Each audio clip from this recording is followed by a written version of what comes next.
నమస్కారం. శ్రీవార్త న్యూస్కి స్వాగతం. ఖజానా లేని బీసీ కార్పొరేషన్లు ఏర్పాటు చేసి బీసీలకు మోసం చేసిన రాష్ట్ర ముఖ్యమంత్రి జగన్మోహన్ రెడ్డికి ఓడించాలని జైహో బీసీ కార్యక్రమంలో ఆయన ముఖ్య అతిథిగా హాజరయ్యి నాయకులకు, కార్యకర్తలకు టీడీపీ నాయకులు పవన్ కుమార్ రెడ్డి పిలుపునిచ్చారు. మరి ఇక్కడ విచ్చేస్తున్న సీనియర్ కార్యకర్తలందరికీ కూడా హృదయపూర్వక నమస్కారాలు. ఎందుకు సీనియర్ అంటున్నారు అంటే మీకు ఇక్కడ ఉన్న వాళ్ళందరూ కూడా నాకంటే సీనియర్. సో ఇవాళ జైహో బీసీ సదస్సు జరుగుతోంది. మనందరం చెప్పుకుంటుంటాం తెలుగుదేశం పార్టీ బీసీల పక్షపాతి అని చెప్పేసి. కానీ ఏ విధంగా బీసీల పక్షపాతి అని ఎవరన్నా అడిగితే చెప్పడానికి మనకు కొన్ని మాటలు మన దగ్గర ఉండాలి, మనం కూడా కొన్ని తెలుసుకొని ఉండాలి. ఇందాక సోదరుడు సోంపాలెం నాగభూషణ్ గారు చెప్తున్నారు, 2019లో ఒకే ఒక్క అజెండాతో వైఎస్ఆర్ కాంగ్రెస్ పార్టీ పనిచేసింది. మనం గెలవాలంటే బీసీలను విడగొట్టాలి, మనం గెలవాలంటే బీసీ కులాల మధ్యలో చిచ్చు పెట్టాలి అనే ఒకే అస్త్రంతో బీసీలను చీల్చి అధికారంలోకి వచ్చింది వైఎస్ఆర్ కాంగ్రెస్ పార్టీ. అధికారంలోకి వచ్చేటప్పుడు ఏం చెప్పారు? ప్రతి కులానికి కార్పొరేషన్ ఏర్పాటు చేస్తామన్నారు. కార్పొరేషన్ అయితే ఏర్పాటు చేశారు. కార్పొరేషన్ ఏర్పాటు చేసినారు కానీ ₹1 కూడా నిధులు కేటాయించలేదు. ₹1 కూడా నిధులు కేటాయించినప్పుడు ఆ కార్పొరేషన్ డైరెక్టర్ చేయడానికి ఏమైనా పని ఉంటుందా? తన కులంలో వాళ్ళని అభివృద్ధిలోకి తీసుకురావడానికి ₹1 ఏమన్నా సాయం కలిగే పరిస్థితిలో ఆ డైరెక్టర్ ఉన్నాడా? లేడు. కేవలం వైఎస్ఆర్ కాంగ్రెస్ పార్టీ కార్యకర్తలకు జీతాలు ఇచ్చుకోవడానికి మాత్రం ఆ కార్పొరేషన్లు పనిచేస్తున్నాయి. వాళ్ళకు ఉద్యోగాలు ఇచ్చుకోవడం కోసమే ఆ 56 కార్పొరేషన్లు చైర్మన్లు, దాంట్లో ఉండే డైరెక్టర్లకు జీతాలు ఇస్తున్నారు. వాళ్ళ పార్టీ కార్యకర్తలు పోషించుకుంటున్నారు. కానీ కులంలో ఉన్న వేలాది మందికి ఏమైనా అభివృద్ధికి డబ్బు కేటాయించిన వైఎస్ఆర్ కాంగ్రెస్ పార్టీ అంటే ఏమీ కేటాయించలేదు. మరి తెలుగుదేశం ప్రభుత్వంలో ఏమి జరిగిందా అనేది మనం గమనించుకుంటే, బీసీలకు చట్టసభల్లో 33.3% రిజర్వేషన్లు ఇవ్వాలని, జనాభా తమాషా ప్రకారం బడ్జెట్లో కేటాయింపులు చేయాలని, 25% బడ్జెట్ బీసీల అభ్యున్నతి కోసమే కేటాయించాలని చెప్పేసి అసెంబ్లీలో తీర్మానం చేసి కేంద్రానికి పంపిన party Telugu Desam party. BC sub plan ఏర్పాటు చేయాలని, బీసీ సబ్ ప్లాన్ ద్వారా నిధులు కేటాయించి బీసీల అభ్యున్నతికి ప్రత్యేకంగా కృషి చేయాలని చెప్పి తీర్మానం చేసిన పార్టీ తెలుగుదేశం పార్టీ. బీసీ సంక్షేమం కోసం ప్రత్యేక మంత్రిత్వ శాఖను ఏర్పాటు చేయాలని చెప్పి తీర్మానం చేసిన పార్టీ కూడా తెలుగుదేశం పార్టీ. కేవలం తీర్మానం చేయడమే కాదు, దానికి తగ్గట్లు బడ్జెట్ కేటాయింపులు చేసి చేతి వృత్తుల వారికి 4 లక్షల పైచలకు చేతి వృత్తుల వారికి రుణాలు ఇచ్చినటువంటి పార్టీ తెలుగుదేశం పార్టీ.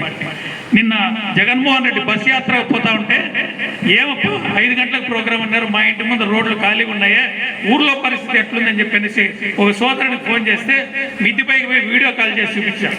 ఊర్లో బజార్లు కూడా ఖాళీ ఉన్నాయి. ఏం ఊర్లో బజార్లు ఖాళీ ఉన్నాయి, ప్రోగ్రాం ఉందా లేదా అని చెప్పి టీవీ ఛానల్ పెట్టి చూస్తే ఎక్కడా లైవ్ లేదు. ఫోన్ లేదు, సాక్షి టీవీ పెట్టి, సాక్షి టీవీలో ఉన్న లైవ్ ఉన్నట్టు సాక్షి టీవీలో కూడా లైవ్ లేదు. కరెక్ట్గా పెట్టినప్పటికీ వైఎస్ఆర్ కాంగ్రెస్ పార్టీ మైనార్టీలకు ఏం చేసిందని చెప్పి వివరిస్తూ ఉన్నారు. వైఎస్ఆర్ కాంగ్రెస్ పార్టీ అమ్మఒడి ద్వారా ఇంతమంది మైనార్టీలకు ఇన్ని కోట్లు వచ్చింది, చేయూత ద్వారా ఇంతమంది మైనార్టీలకు ఇన్ని కోట్లు వచ్చింది, ఆసరా ద్వారా ఇంతమంది మైనార్టీలకు ఇన్ని కోట్లు వచ్చిందని టేబుల్ వేసి చెప్తా ఉన్నారు. అందరికి వచ్చిన పథకాలు వచ్చినాయి తప్పితే ప్రత్యేకించి మైనార్టీలకు వైఎస్ఆర్ కాంగ్రెస్ పార్టీ ఏమన్నా చేసిందా అంటే ఒక్క పథకం కూడా లేదు. బీసీలకు వచ్చిన పథకమే వాళ్ళకు వచ్చింది, ఎస్సీలకు వచ్చిన పథకమే వాళ్ళకు వచ్చింది, మిగతా వాళ్ళకి వచ్చిన పథకం వాళ్ళకు వచ్చింది. ప్రత్యేకించి ఏమీ రాలేదు. మరి మన తెలుగుదేశం ప్రభుత్వంలో ప్రత్యేకించి మైనార్టీలకు ఏ పథకాలు లేవా? ఖచ్చితంగా ఉన్నాయి. మీరే చెప్పండి ఏమేమి పథకాలు ఉన్నాయో.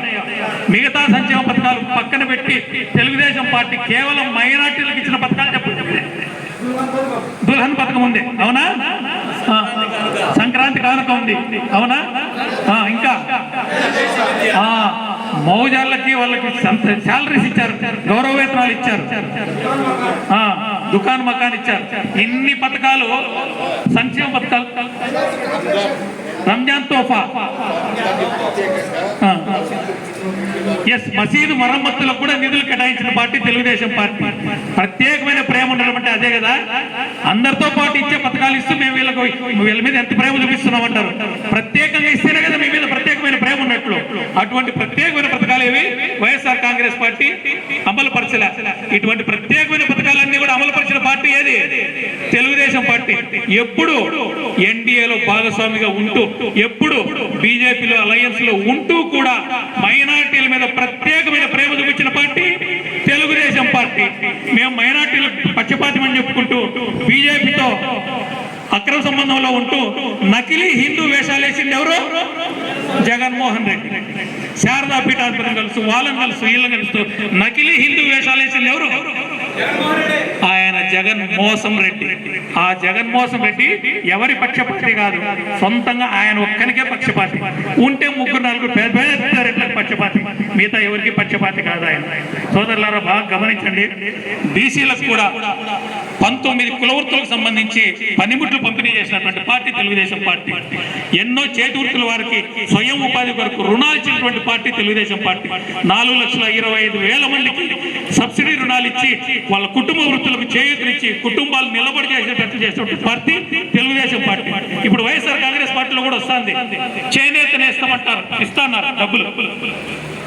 వృత్తికి ఇచ్చే డబ్బులు కుటుంబాన్ని నిలబడుతుంది, వ్యక్తికి ఇచ్చే డబ్బులు వైన్ షాప్ చేయూతుంది. అవునా కదా? మొన్న ఒక ఆటో డ్రైవర్ మాట్లాడుతున్నాడు, సార్ మాకు వాహన మిత్ర 10,000 వస్తుంది సార్, 8,400 ఇన్సూరెన్స్ పోతుంది, ఒక 2,000 బండి ఎఫ్సీ చేయించుకోవడానికి ఉపయోగించుకోవాలా, 10,000 పడతానట్లే, ఎవరు ఇన్సూరెన్స్ చేయించుకోవడం లేదు సార్, ఎవరు ఎఫ్సీ చేయించుకోవడం లేదు, వైన్ షాప్ దగ్గర పోయేసి అందరూ 4-5 మంది కూర్చొని పార్టీలు చేసుకుంటున్నారు సార్. ఈ పని చేసే బదులు ఇన్సూరెన్స్ చేయించు కదా సార్, మా బండికి ఇన్సూరెన్స్ చేయించేస్తే అయిపోతుంది కదా అని చెప్పి అట్లా చెయ్యరు. రహస్యం ఏమంటే ప్రభుత్వ ఖజానా నుంచి పథకం రూపంలో డబ్బు పేదవారి ఇంటికి చేరాల, పేదవాడు దాన్ని వైన్ షాప్ లో ఖర్చు పెట్టాలా, వాటి నుంచి డబ్బు అది రూపాయి యొక్క రూట్ మ్యాప్ అది జరుగుతుంది. బాగా గమనించండి, మన ఇంట్లో జ్వరం వచ్చిన పిల్లోడు ఉన్నాడు అనుకోండి, ఇంటి ముందు ఐస్ క్రీమ్, ఎండాకాలం ఐస్ క్రీమ్ బండి వస్తాడు, మన పిల్లోడికి ఏమో జ్వరం వస్తుంటుంది,